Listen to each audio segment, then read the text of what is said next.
The Savardi of Progressive Front has announced an eco-friendly Akash Candle competition to be held on October 17.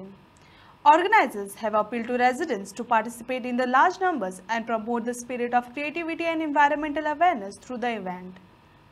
Savardi United Front हाजो म्हाका अध्यक्ष म्हणून नियुक्त केल्ले बद्दल सगळे पदाधिकारी आणि सगळे मेंबर्सांचे मनापासून आभार व्यक्त करता आणि जी सावड्डे युनायटेड फ्रंटाचे आकाश कंदील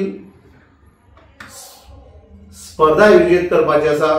सावड्डे युनायटेड फ्रंटाची जी आकाश कंदील स्पर्धा आम्ही आयोजित केल्या त्याच्याबद्दल तुमका संक्षिप्तान सांगता। ही स्पर्धा जातली 17 ऑक्टोबर ह्या दिसा सांजेच्या 6:30 वरांचेर कोडले तिस्कार।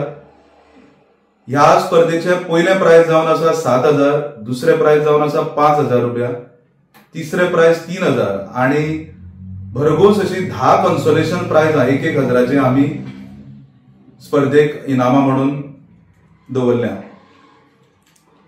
सावड्डे युनायटेड फ्रंट जेन्ना आम्ही ही ऑर्गनायझेशन एस्टॅब्लिश केले आणि पहिलीच खंयची तरी एक जेन्ना आम्ही चिंतले की कितें स्पर्धा दवरची तेन्ना आमची संस्कृती आमचो कल्चर फुडें व्हरता आसतना जेन्ना दिवाळेचो सण येवपाचो आसा तेन्ना आमकां दिसलें की इको फ्रेंडली आकाश कंदील स्पर्धा दवरची, कित्याक आज युवकां मदीं नेचर सांबाळप आणि आयच्या ट्रेंडाच्या भितर आमची संस्कृती सांबाळप हे खूप गरजेचे जावन आसा आणि हेच उद्दिष्ट घेवन आम्ही ही आकाश कंदील स्पर्धा इको फ्रेंडली आकाश कंदील स्पर्धा येता ते 17 तारखेक आम्ही आयोजित केल्या।